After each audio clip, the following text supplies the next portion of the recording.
And here we go, French fries, boats, and what's happening in the spot market. Welcome to the HPLS podcast.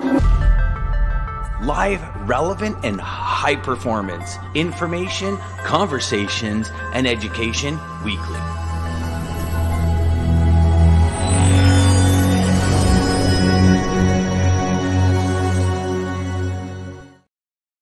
Dean, my man, when you told me that we're going to be talking French fries today, I was all over it like a fat kid on a Smartie, buddy. I'm all about the fries and gravy and cheese and all that kind of stuff that's no good for you, but that I just love tremendously. And even though I have a really tough time eating fries, I still love them when they're caked in diet gravy, because it's got to be diet French fries with diet gravy. Yeah. My wife dips them in ice cream in the soft serve at McDonald's. She likes the sweet and sour or sweet and salty combination. Yep. Yeah. Mm-hmm. Yeah. I've actually heard a lot of people like that. And what I've seen recently is like poutine that has gone above and beyond just gravy and cheese. Right now it's like chicken in it and shawarma poutine and Indian buttered chicken poutine and all these kind of things. And I'm like, man, fries do go with almost everything.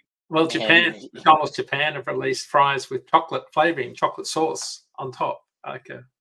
See, now you're kind of talking, my language, where you get a little bit of the chocolate in, a little of the fries, everything that's not good for you, but you still love it anyway. So well, I smell fries now for some reason. While we're on the topic, let's talk about fries, because I know we got a lot of things to talk about the Port of Baltimore.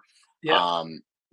I'm just looking at this and saying to myself, how on earth does that happen, Dean? And I don't even know. Like, when you start looking at some of the pictures from this ship that hit the bridge in Baltimore, I start questioning a lot of things. I've seen brain farts before, but I don't know, man. But let's go. I'll let you take it.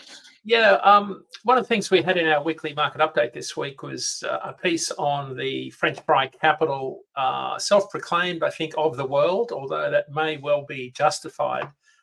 We see a lot of good refrigerated volume coming out of the Pacific Northwest. And that kind of includes Idaho on the eastern side. For truckload carriers, Idaho remains the largest producer of fresh potatoes, followed by Colorado and Wisconsin. Canada and Michigan also get in on the act with a significant amount of volume. But the production of French fries is quite different, though. A lot of it comes out of the Pendleton freight market. It's in Othello, Washington, regarded as the French fry capital of the world. There's 3 processing plants there. I think two are owned by Simplot, one's McCain's, and maybe it's the other way around. They produce about 35,000 truckloads of refrigerated French fries each year. I know that the Cavendish Farms also produce a lot of French fries out of Presque Isle, Maine, up on the eastern coast, up on the top of Maine on the Canadian border. Huge potato growing region up there. So, we've seen that some pretty good volume come out of those markets. And today, coming out of the Pendleton market, I'm just going to load up the data here now and give you a sense of what the freight rates look like coming out of there. It's a significant part of the world, not just because produce season runs all year round up there. What you see over there is a lot of good southbound freight for refrigerated carriers that really starts... you could almost start in Lent when a lot of seafood comes in, and then you start to get over into, the fall produce season starts off sort of later in the year. You see really good volumes across the summer. In the refrigerated market right now, we're seeing higher volumes year over year, not significant, but enough to keep carriers moving. Rates are up, Dan, about 9%. They're close to $2 a mile out of this area right now. So pretty lucrative market. Yeah, I think capacity is fairly tight. Year over year produce volumes up, maybe understated. It's a lot higher. It's about 30% year over year. You can't attribute all that directly to French fries, but the point is that Pendleton includes a lot of big produce growing areas in the Yakima and the Columbia River Basin. So it's a really strong reefer market. So this week we just had a good piece about that particular market and how much volume's coming out of there. It's pretty interesting, I think, to track this kind of freight volumes, because potatoes are one of those all year round commodities that they harvest in the latter part of the year and then ship all year round. And of course, the big area up in your part of the world is Prince Edward Island. It's one of the biggest provinces for potatoes. We see bulk transport's the big carrier that comes out of there. And they bring a lot of volume down here. A lot of it's fresh, a lot of fresh potatoes, but you also see a lot of frozen run south. So that's the potato story. It just fits nicely into this incredible demand we're seeing for refrigerated trucks in the Pacific Northwest. It's not enough to prop up the entire market. I think and neither is any of the produce markets at the moment, because we're not in peak season yet where capacity starts to tighten. Rates are still fairly flat, although for this week across the board, reefer, dry van and flatbed rates did start to go up after being flat for almost a month. So I think that's significant. You know, 1 week doesn't make a trend, but it really feels like the market is turning. There was a real sense of that. We think there's a capacity has exited in a meaningful way, and there is that seasonal impact on the freight market where demand starts to pick up, where, and this is kind of a segue into the Baltimore story, this is peak import season for machinery. You know, think John Deere, Kubota, Caterpillar, Case New Holland, Class hay balers, wood chippers, mulch turners. You think about anything that comes in, Baltimore is the largest port in the country for roll-on, roll-off machinery, ag equipment, farm equipment, cranes, forklifts, anything that can be rolled on or off, not containerized. You know, Baltimore's only the 13th largest port for import containers, right? But it's the largest for roll-on, roll-off. If you look at all the pounds that come in, just pounds of imports, automobiles are about 75%. It's our biggest port, it's the biggest auto port in the country. So, so there's some impacts in the market that are going to have some, I think, impact sort of in the middle of the country. I think we're in planting season, right? It's nursery season, planting season. We're starting to get into the season where volumes increase as the temperature's warm, and it leads into produce season. So that's kind of a long way of explaining what seasonality is doing here at the end of March. We were starting to see things warm up and freight volumes start to increase, which starts to lift spot rates. So all that seems to be lining up now, which is interesting because we're 4 years out from when the pandemic started, and we're starting to see a little bit of that seasonality return on time, which is the key word, on time words. And I noticed too that, I mean, we're just about to head into Q2. And, you know, we were talking last year where the thought process originally was starting of Q2, things were going to start turning. Yeah, and then, you know, through the year and seeing things not happen, it was like, well, maybe it'll be Q3 and everything. But I can remember vividly when I first got back from being sick, we were talking about like Q2, expect some things to start really shifting in Q2. And it's interesting, Dean, because more often than not, if any one of you are watching and listening, if you go back through data day, I mean, you're pretty bang on, Dean, with timelines. And right. I mean, you know, I think it's at the point where I'm going to start getting you to do my lottery picks, because for the most part, you're above as opposed to below, if that makes sense. Well, I didn't win Mega Millions last night, so you have to scratch me. Well, you're here today. Of course you didn't win. Exactly. But, you know, Dan, and behind you is the regular view instead of a beach view with your own hut on the water in Thailand somewhere. So yeah, and I'm not with you, so I know you didn't win. Exactly. Oh, no, I'd still be here. No, I'd still be here.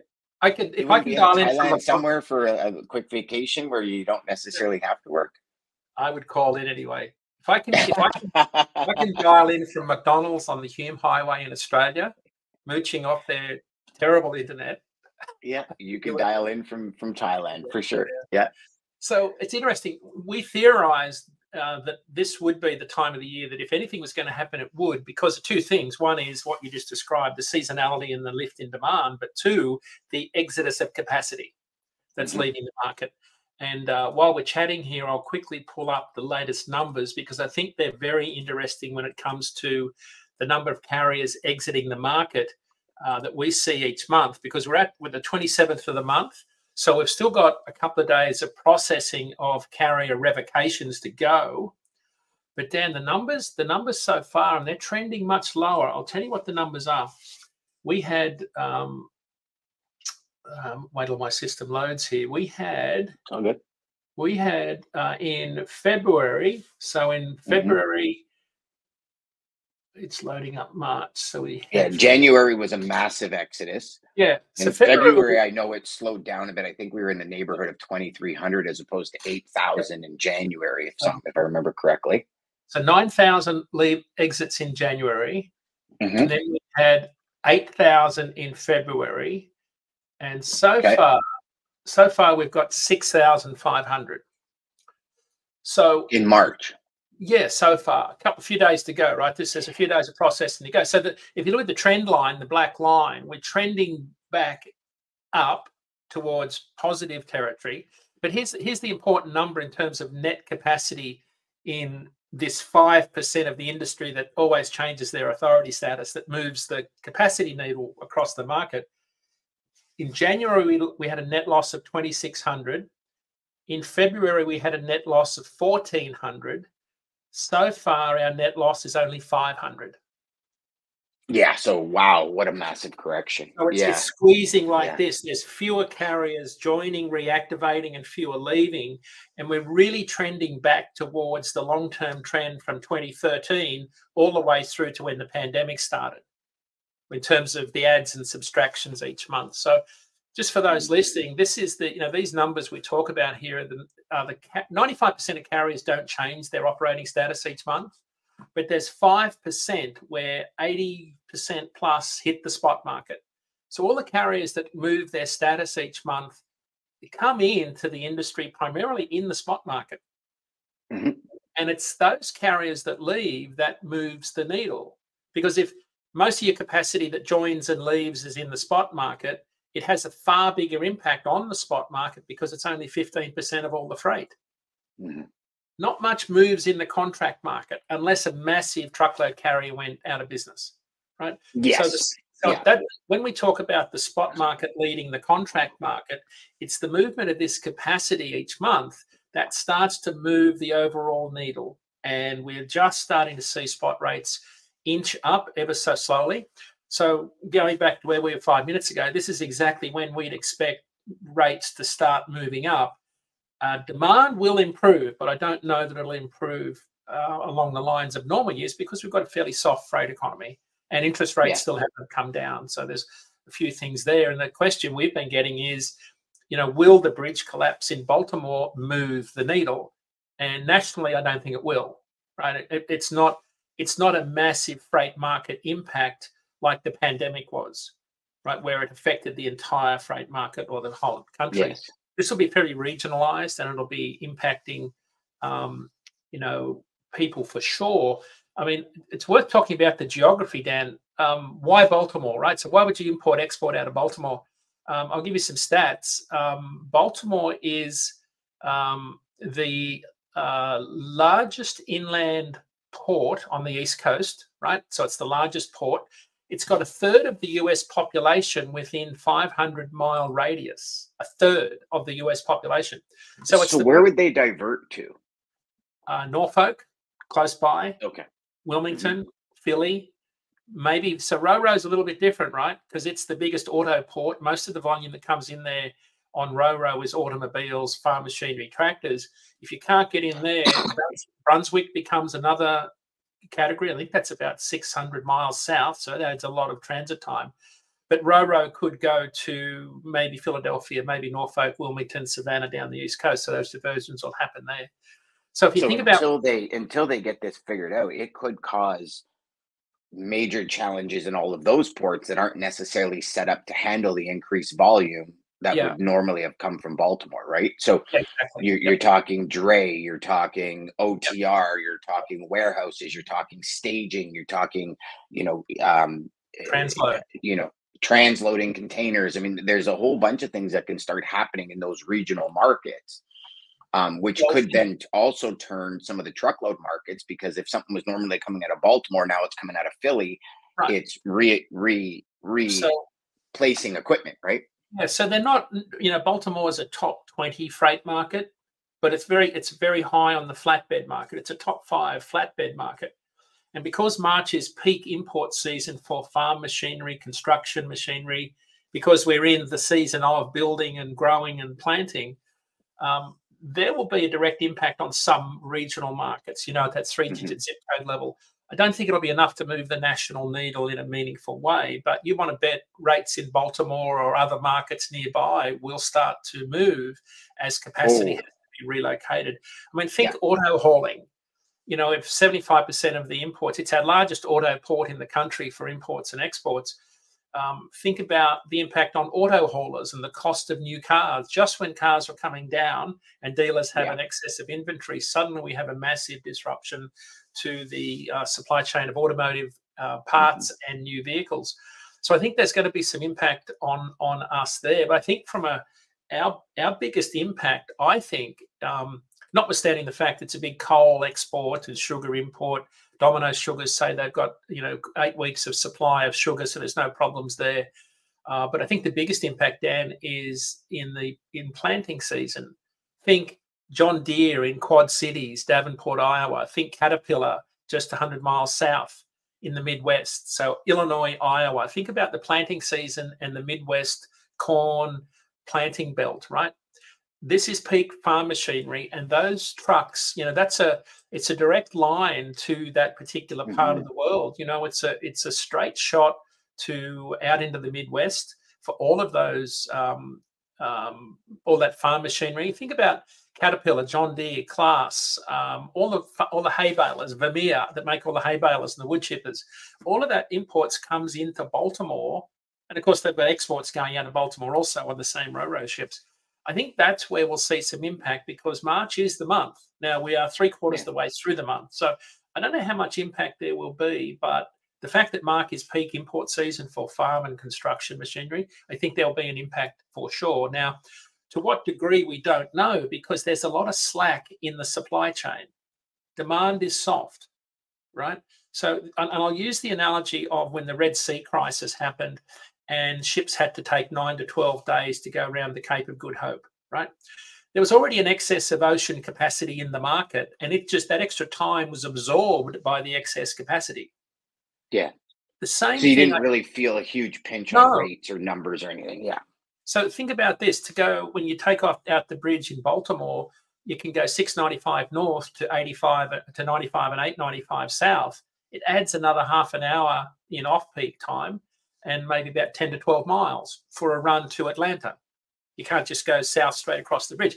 Hazmat carriers will have to go all the way around the 695 belt because they can't go across the bridge south. So northbound carriers won't have a problem getting out of, the Amazon fulfillment center at Sparrows Point or the Home Depot or the Floor and Decor port area near the port. But southbound loads will have an issue. They'll have more time. So it's not a massive disruption. There will be a disruption for like coal imports in particular because it's the second biggest port for coal. They're going to have to find on-dock storage, position rail cars, somehow get it to Norfolk, which is the biggest coal export. And you can see on marine traffic, all of the big bulkers, the bulk coal export ships starting to bunch up. Right now on marine traffic, if you look at the ships at anchor, one's a car carrier and the other 13 are bulkers, which do sugar and coal and things like that. So not a massive impact. You want to bet that the 100 or so vessels that were due in Baltimore in the next couple of weeks have got to find a new home. And that will mean more delays for dray carriers, any carrier picking up containers.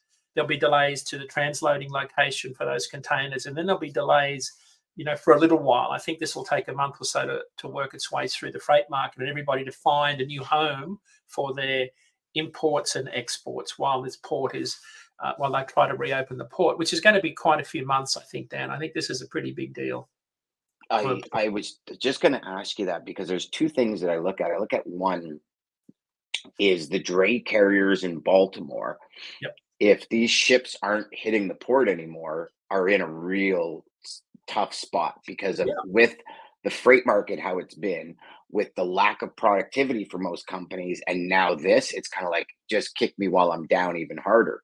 But Right. then the second thing I started thinking about is when you look at that bridge, and for all of you actually watching live today, like that bridge is totally destroyed. Oh yeah. Um, and for any of you on listening to this afterwards on the actual podcast, go Google Baltimore Bridge Right. ship, and you'll see the images. Mm. Like how long? Like I'm curious to see how long it will take to Right. build that bridge back up, because there's not only just building it, there's getting rid of all the old steel now that's probably no good, all twisted, Right. getting that all out of the ocean so it doesn't contaminate, cleaning that whole area up, and then rebuilding it. And it doesn't get built overnight. Um, Well, Dan, like the similar bridge, I read something on Wall Street Journal this morning. Remember that bridge that collapsed in Italy in Ponte yes, Morandi in 2018? It took 2 years to rebuild that. This bridge took very similar bridge, not as long, but very similar construction. This bridge in 1977 took 5 years to build, the Francis Key Bridge. So it took 5 years back in 1977.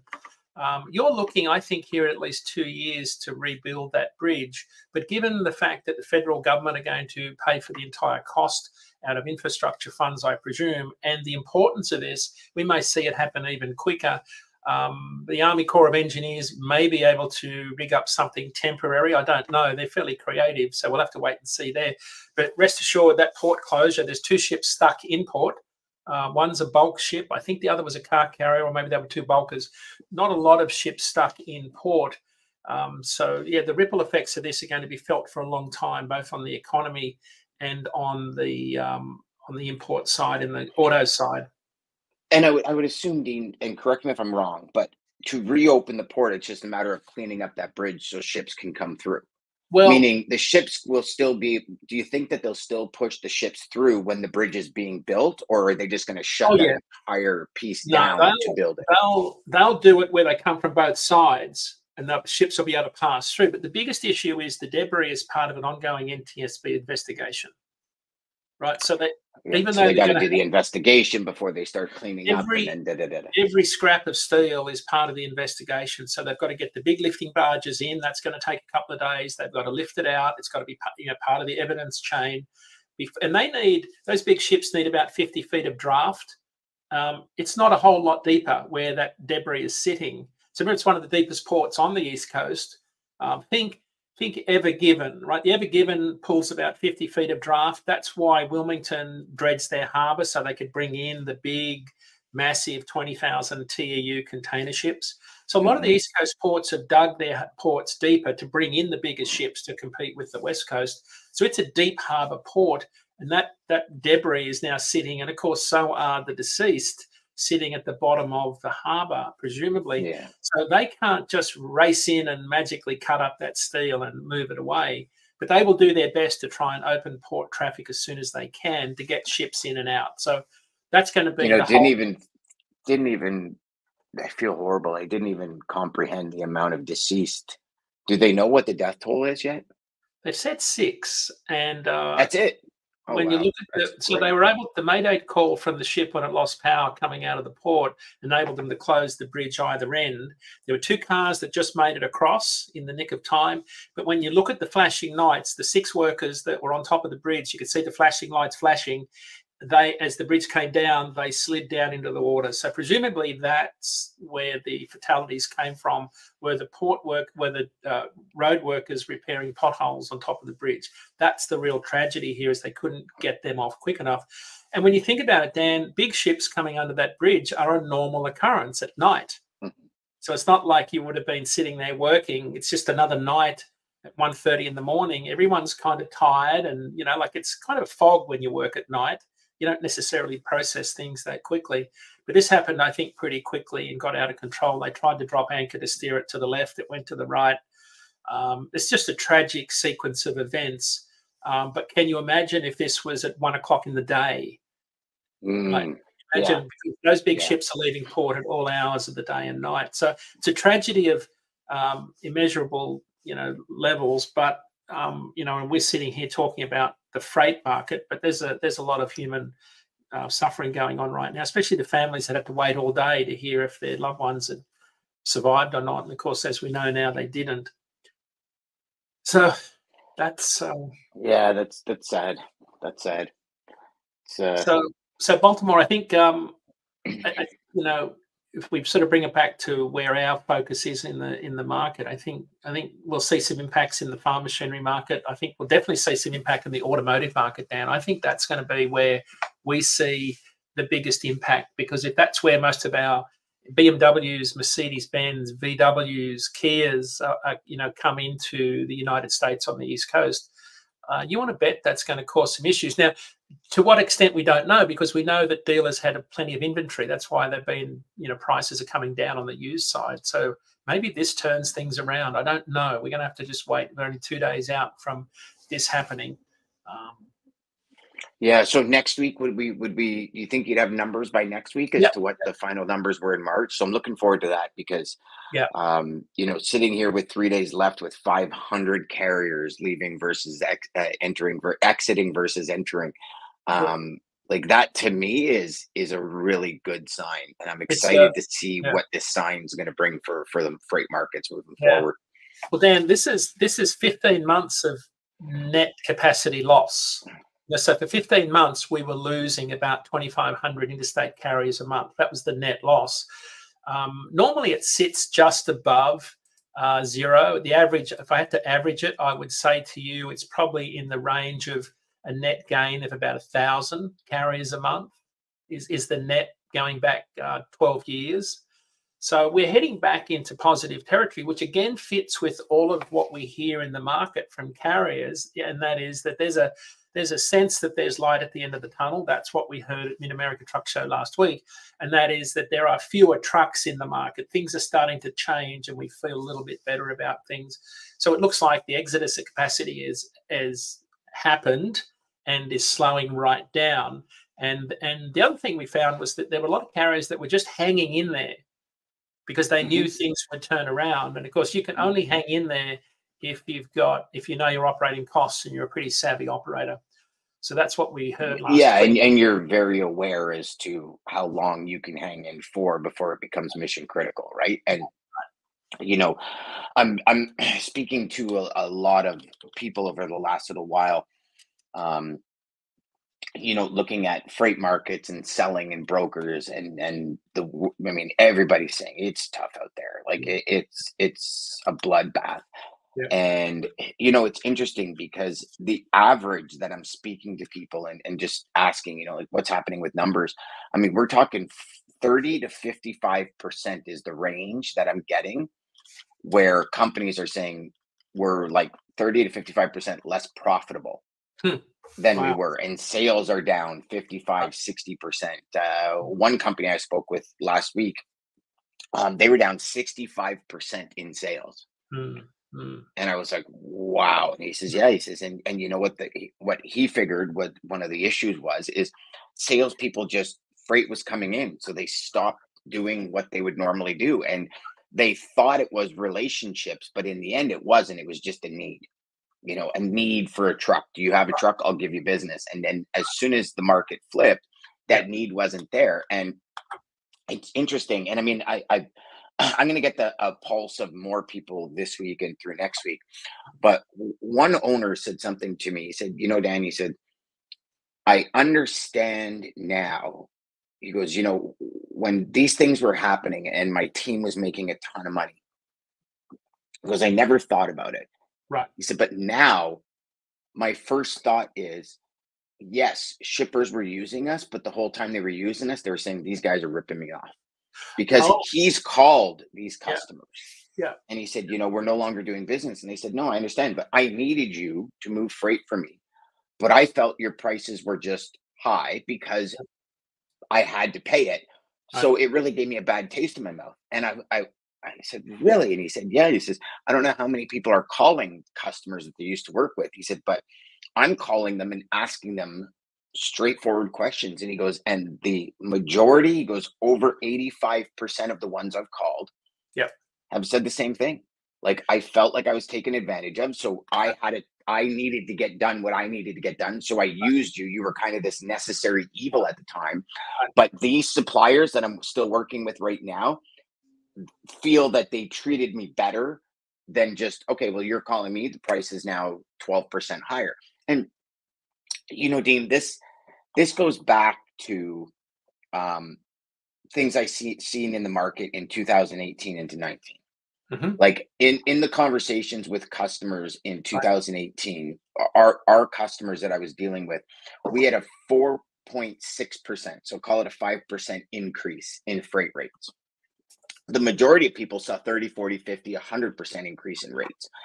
And I remember talking to a customer, and this will always stick with me because I said, what was one of the big things that solidified my relationship with you? And he said, Dan, when times got tough, you didn't jack the numbers up. Yeah. Yeah. And it's interesting because that's not what happened. Right. And as well as I do, Dean, but prices skyrocketed because of ELDs. Okay. How much of that was actual prices skyrocketing and how much of it was people taking advantage of the market, right? Yeah. And I look at it, and if you speak to a lot of the larger carriers, they've been on ELDs, both Canadian and US, for almost 2 years prior. Oh, Dan, right? 2017. 2007, they were on ELDs. It wasn't called ELD, right? Yeah, exactly. But so you look at it and you say, okay, and I know the majority of our market, 70+% of the market is made up of small carriers, which maybe we're waiting till the last minute to spend the money on ELD to make sure that it was actually going to be, stamped in concrete and da-da-da.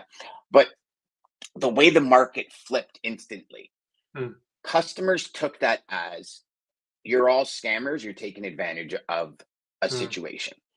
And I think that perception carried forward into COVID. And for those suppliers, those brokers, and those carriers during the COVID days, when they just were like, well, this is what it is, this is the price, this is what it is. Right. I think at that point, we as an industry lost the loyalty of a lot of customers. And specific people that would have specific conversations with their customers are the ones that are winning now. And so I honestly think it's a learning lesson for everyone who decided to jack numbers up just because. And I do hope, I doubt it, but I do hope in the future, because it will happen again. If we're going to climb out of this freight market, it's going to go up, Dean, and what's going to happen? It's going to drop. Like, come on, we know the cycle. We know the roller coaster that is the logistics industry.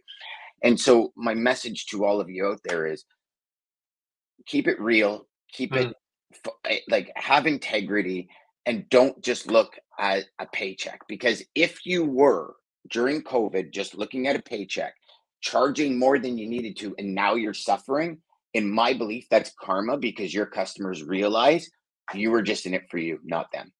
Right. So Dan, I think there's a couple of things. I'm just looking at numbers here of private fleets. So I was talking to Bill Cassidy at Journal of Commerce yesterday. He was talking about the growth in private fleets. And I said pretty much that. He said, because growing your private fleet doesn't make sense when spot rates are low, when rates are low, because you can buy cheaper on the open market, right?